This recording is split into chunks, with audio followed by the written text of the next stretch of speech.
You have already been acquainted with the events of Robotics 2008. As you know, 4 of our events need you to make a robot to move on the arena.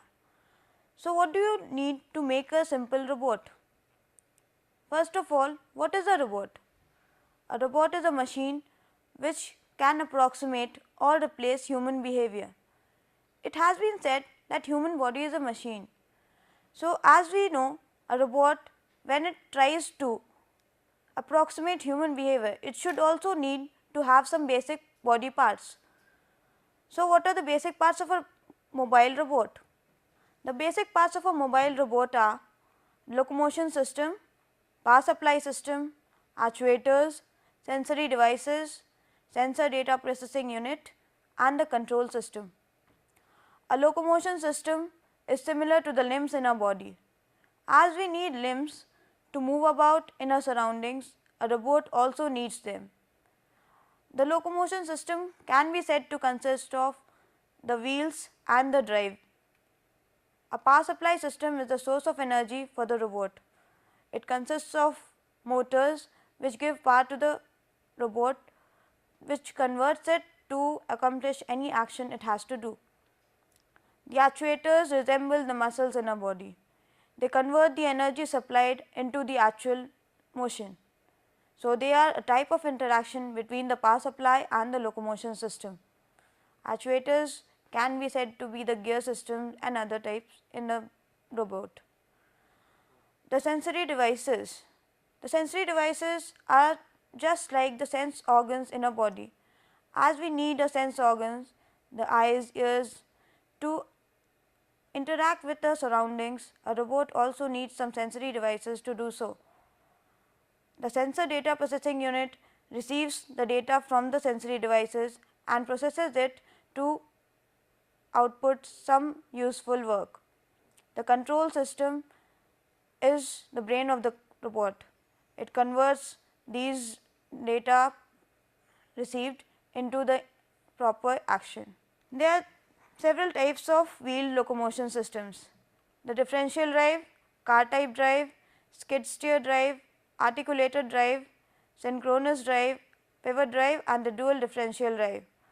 Of these, the most used and the simplest of all is the differential drive. A close relative to that is the skid steer drive or the car type drive. Here we will go into the details of only a few. So, coming to the details, a differential drive is the most commonly used of all drive systems.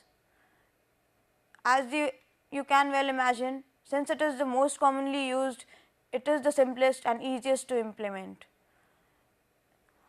It has a free moving wheel in the front accompanied with a left and a right wheel. This free moving wheel is an option, you can have it or you can't. The two wheels are separately powered. So, the right and the left wheels are separately powered, they have two separate power supply systems. When the wheels move in the same direction, the machine moves in that direction. Turning is achieved by making the wheels oppose each other's motion, thus generating a couple. This is the figure of the operation of a simple differential drive. It has a right and a left motor, as you can see.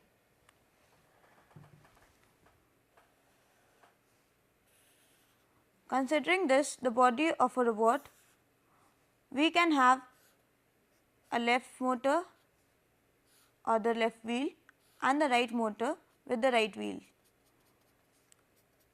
You can have a free moving wheel at the rear or at the front to balance the body of the bot. When both the motors drive the wheels in the same direction, that is either clockwise or anti-clockwise, the bot moves in a straight line path, either forward or backward.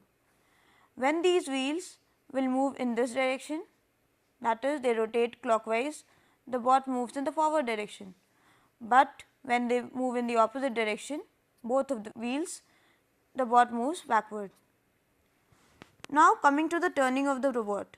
Many times in the arena, you need to turn your robot by a specific angle. This angle is achieved by varying the direction as well as the power driven by the motors. When the path applied by the two motors to the wheels is opposite in direction, we can achieve turning. This turning will depend on the magnitude of the path applied to the wheels. If the magnitude of both the angular velocities are equal, we achieve a zero turning radius about the center of mass of the bot. If these magnitudes are different, a curvature of more than 0 radius can be achieved. The degree of rotation will depend on the time for which the path applied is opposite in direction. In the figure, as you can see, the black arrows denote the direction of the wheel. Here the left motor is driving the wheel in the forward direction as well as the right motor to the right wheel. So, the bot moves in the forward direction. In the second figure, the same, both the motors give the power in the same direction, but in the backward one. So, the bot moves in the backward direction. In the third figure, as you can see, the two wheels are powered in opposite direction. So, the bot turns about its center of mass. In the fourth figure, the direction is different. In the third figure, the bot turns to its left, and in the fourth figure, it turns towards its right. In place rotation is done by turning the drive wheels at the same rate in opposite directions. Arbitrary motion paths can be implemented by dynamically modifying the angular velocity and or direction of the drive wheels. As I mentioned before, the magnitude as well as direction of the angular velocity supplied can determine the degree as well as the direction of turning of the robot. This can be achieved in a mechanical bot by the person who is operating the bot, as well in the autonomous bot it can be achieved by the control system. Total of two motors are required, both of them are responsible for translation and rotational motion. As you can see from the figure, we need two motors because we need the right and the left wheels to move in opposite as well as in same directions, and both these motors are responsible for the translation as well as rotational motion of the robot. So, why is the differential drive so commonly used? The simplicity and ease of use makes it the most preferred system by beginners. So, when you start making a fast robot, the first drive you can think of implementing is the differential drive. It is the most simple of all and it can be easily implemented. Independent drives makes it difficult for straight line motion. Here is one disadvantage of the differential drive. Since we have two separate motors for the left and the right wheels, to achieve equal angular velocities for both the motors is a bit difficult in practical situation. So, straight line motion becomes somewhat difficult. The differences in motors and frictional profile of the two wheels causes them to move with slight turning effect. The frictional profile of the wheels, that the texture of the wheel in contact with the surface, also determines the direction of turning. The above drawback must be countered with appropriate feedback system. That is, in a robot, if you see that it is moving towards the right because of some frictional factors or difference in the path applied, you can immediately increase the path applied to the opposite motor and make the robot turn back. This is called a feedback system. In a manually fed robot, you can do this by your hand. In a control system, you have to write the codes to do this for you. Suitable for human control remote robots. The differential drive is suitable for manually controlled robots because you can decide what turning angle you want to have in your robot. Now, the skid steer drive. This is a close relative of the differential drive system. That is, the basic operation of this drive is similar to the differential drive system. It is mostly used in tracked machines, example tanks. You must have been acquainted with tanks. They have several wheels joined together on one side. So, this skid steer drive is mostly used in such type of machines. It also finds applications in some 4 or 6 wheel robots when you need to make a long robot, a robot which is longitudinally greater in size than its transverse size. You need to have the skid steer drive, since it can operate larger number of wheels in a more easier way. The left and right wheels are driven independently. As in a differential drive, the left and right wheels in a skid steer drive are also driven by separate motors. Steering is accomplished by actuating each side at a different rate or in a different direction. In a similar way as the differential drive, by changing the magnitude or the direction of operation or the power supplied by the motors, you can accomplish the change in angle of the robot, causing the wheels or tracks to slip or skid on the ground. This point needs to be stressed. In a skid steer drive, you have the number of wheels on one side of the robot joined to one another in operation or by using a conveyor belt as in a tank. So, when you achieve the turning effect, it somewhat the wheels skid or slip on the ground. This is a operation of the skid steer drive.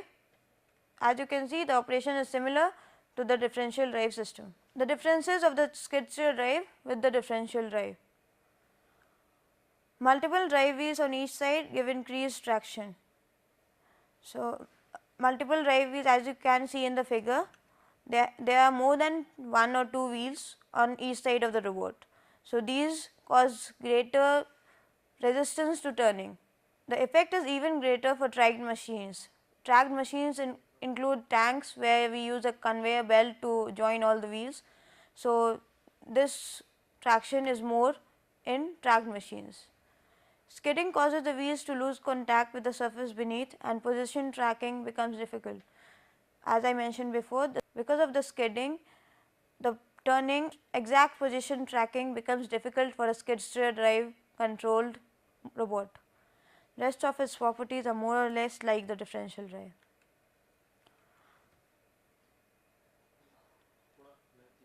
Pause. Time क्या हुआ? Time कितना हुआ?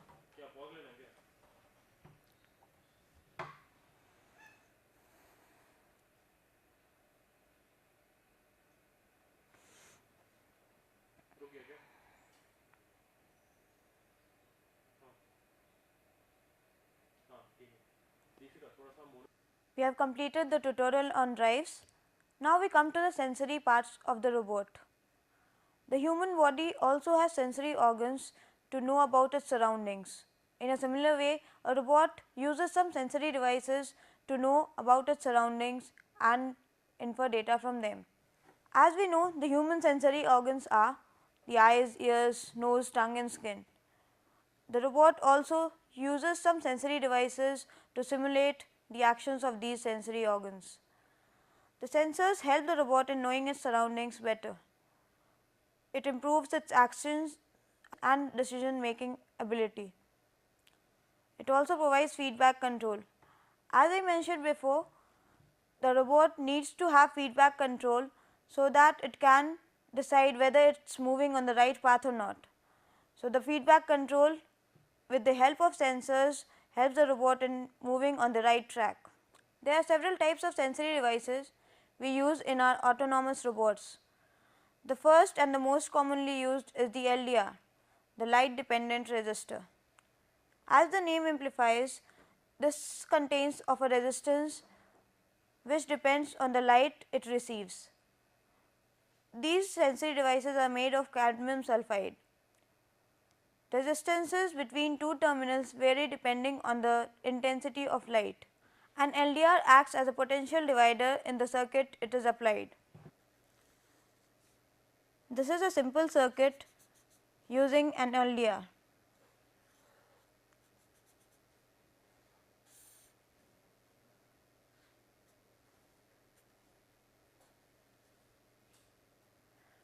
This is the input voltage V, and across the terminals of the LDR we take the output voltage. As in a simple potential divider circuit, the resistance of the LDR determines the potential across it. So, varying the intensity of the light falling on the LDR will change the resistance of it. In this way, we can change the V out and hence get the required output voltage.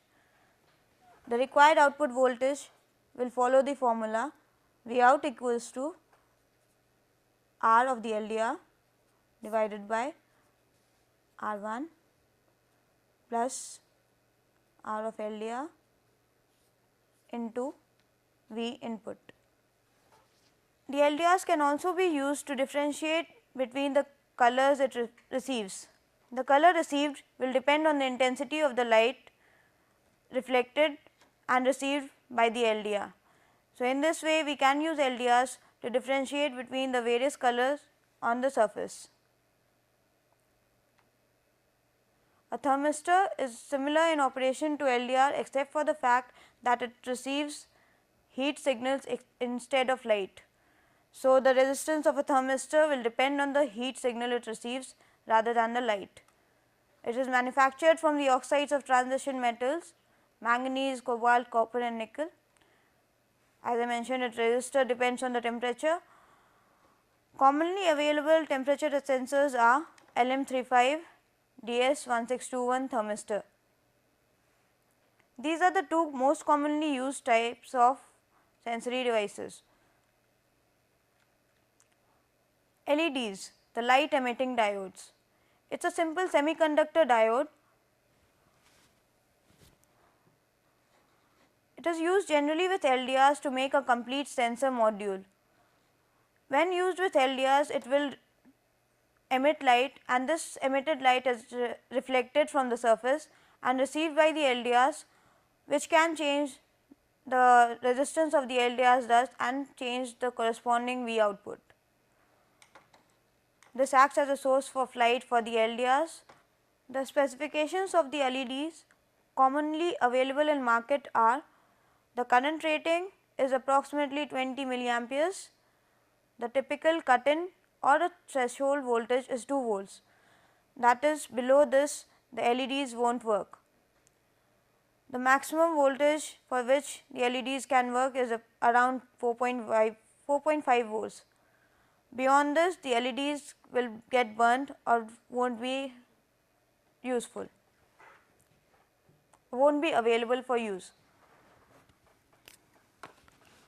Now, as you can see in the figure, an LED has two cables of different lengths. This is the longer one and the shorter one. The longer one is the anode or the positive electrode and the shorter one is the negative cathode. It is important to connect the LED in a proper manner across the circuit, that is, the anode should be at a higher potential than the cathode. The IR photodiode. An IR photodiode is similar in operation to an LDR except for the fact that it detects the presence of infrared radiations instead of visible light. The IR photodiodes are mostly used for obstacle proximity sensing. Since infrared radiations are have a more penetrating power and they can remain focused for a longer distance than visible light radiation, IR photodiodes are more useful in sensing the proximity or the distance of obstacles from the robot. They are also used in IR data communication.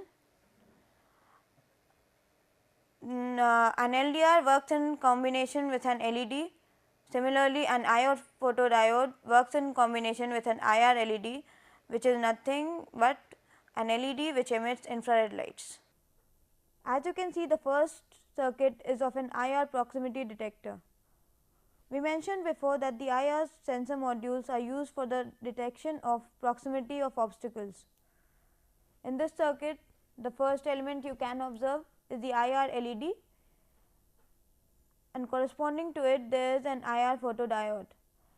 The IR LED emits infrared rays which are reflected from the surface interacted The IR LED emits infrared rays which is reflected from the surface in front of it, which might be an obstacle or it might be the line beneath in case of a line tracker.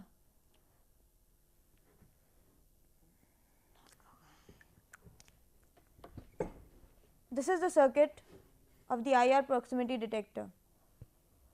This IR LED emits light onto the surface in front of it. It might be an obstacle or it might be a line in case of a line tracker. This infrared light emitted by the LED is reflected back from the surface and goes to the IR photodiode. The intensity of this reflected light will determine the resistance of the photodiode. This in turn will determine the voltage across the terminals of the photodiode and thus determine the voltage at this terminal of this comparator. This is a comparator. The commonly available comparator ICs are LM339. It consists of 4 comparator circuits. This is one of them. Comparator has an open collector output.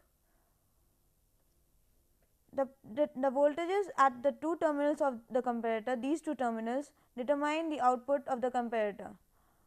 If the voltage at terminal 4 is greater than the voltage at terminal 5, the output will be high, and in the case when the voltage at 4 is less than the voltage at 5, the output will be low. The voltage at terminal 5 will be determined by the resistance of this resistor. This is a potentiometer whose resistance can be adjusted according to the surrounding environment. This potentiometer is called the pull-up resistance, and it is very essential for this circuit. Without it, this circuit cannot work. So, this is the basic circuit of an IR proximity detector. If the obstacle comes in front of the IR LEDs, the infrared rays emitted by it will be reflected and received by the IR photodiode, and in this in turn will determine, and the intensity as well as the voltage across this diode will determine the distance of the obstacle from the robot.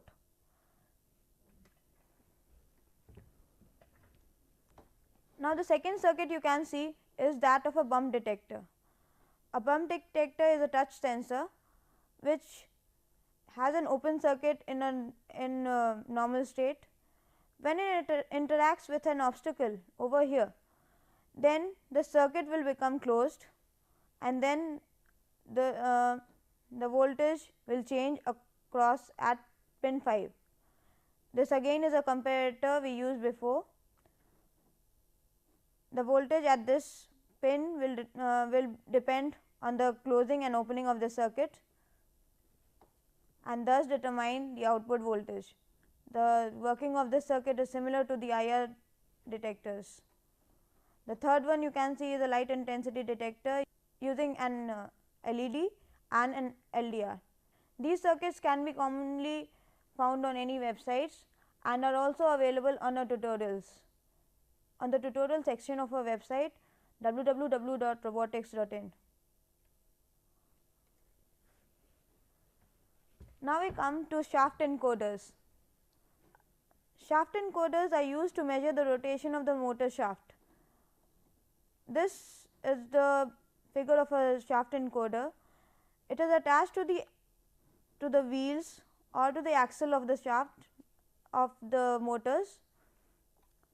The axle will be along this shaft, and the angle of rotation of this disc will determine the angle or the distance covered by the robot.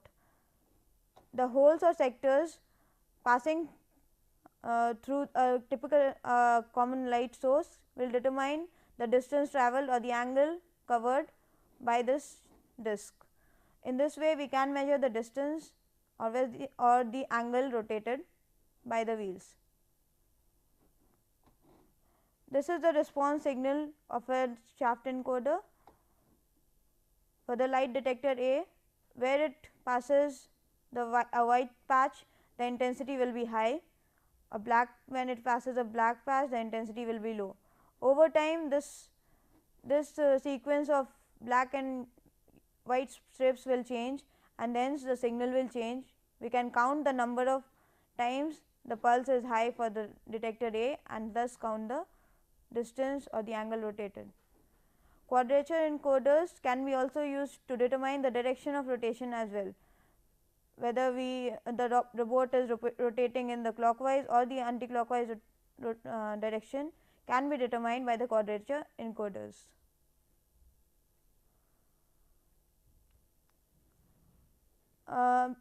You have been told about a event, the robo relay.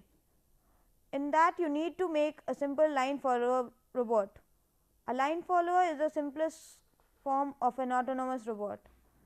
It is a robot capable of tracking a line drawn on a surface. Optical sensors capture the line position at the front end of the robot. Optical sensors can be IR sensors or LED LDR modules. The robot is steered to keep it always over the line. The feedback control determines the angle of rotation of the robot. Like in the figure, you can see this robot, the angle it has to rotate will depend on the feedback controls. This is the layout or the block diagram of a line follower. The optical sensor array emits its signals and thus receives the information about the surrounding. It gives it the data to the steering controller, which in turn determines the movement or the path supplied by the left and right motors. This is a simple line following algorithm. The step 1.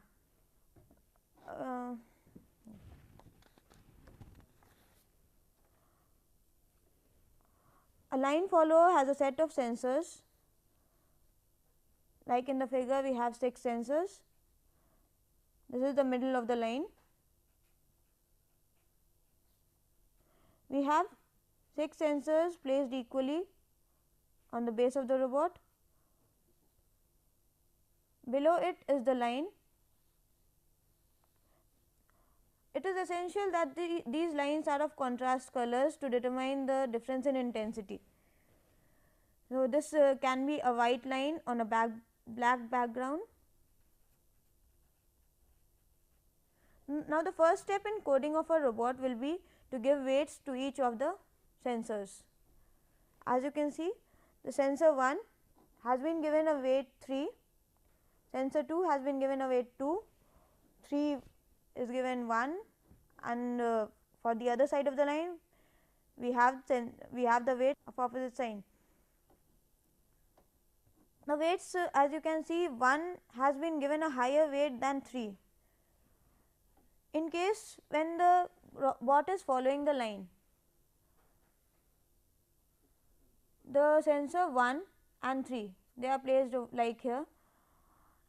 If suppose 3 lies on the line, it gives a high input, but if 1 comes on the line, then a bot will have a position like this. This is clear from the diagram that our bot has deviated from the line. We need a bot to move on the middle of the line, to follow the middle line of the provided track. So, this if the input signal from 1 is high, we know that the sensor 1 has come on the middle of the line. So, we have to change the direction of the bot immediately and through a larger angle. So, the weight given to sensors 1 and 6 are higher. Now, step 2. Let B1 to B6 denote the state of each sensor. B1 to B6 denotes the state of each sensor. The states of the sensor can be either 1 or 0. These are the outputs from the sensor interfacing circuit we just went through. B1 to B6 will be the sensor inputs from each of the 6 sensors. these will be 0 when the sensor is on a white line, and 1 if the sensor is on the black part of the background.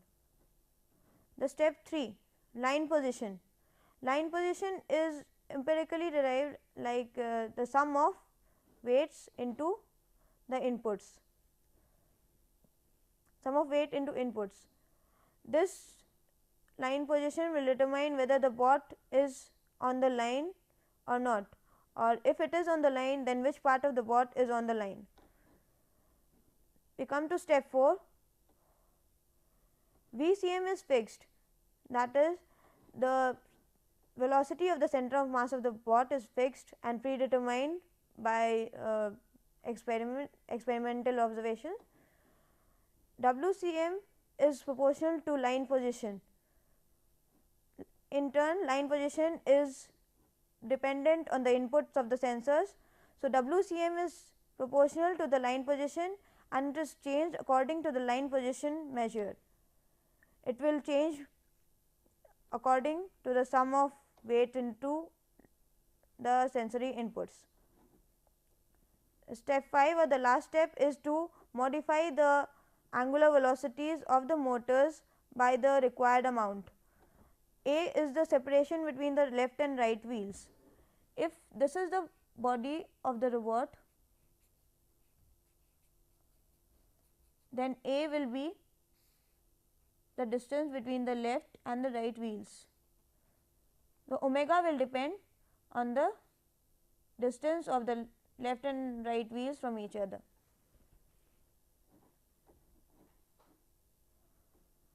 V1 or VL will be the VCM plus omega Cm divided by A.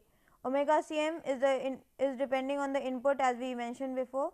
So, according to the inputs, if we change the inputs, then omega Cm will be different and the change in the left and the right motors velocities will be different. In this way, we determine the velocity which we need to provide to the left and right wheels to track a given line.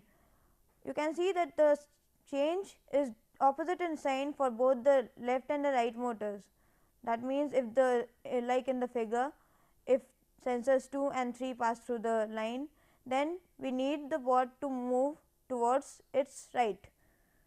So, the omega Cm or the change in the input of the left motor will be different from the input of the right motor. So, these signs are different.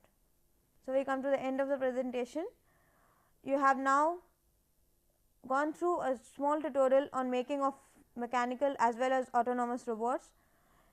Using these basics, you can build your first autonomous robot if you can, and for more details or more fundamentals on these lines, you can go to our website www.robotics.in. It has been mentioned before, and we must mention now that earlier our website was roboticsitkgp.org. Now we have moved to a new domain, robotics.in, and for any queries you can mail us at contact@robotics.in.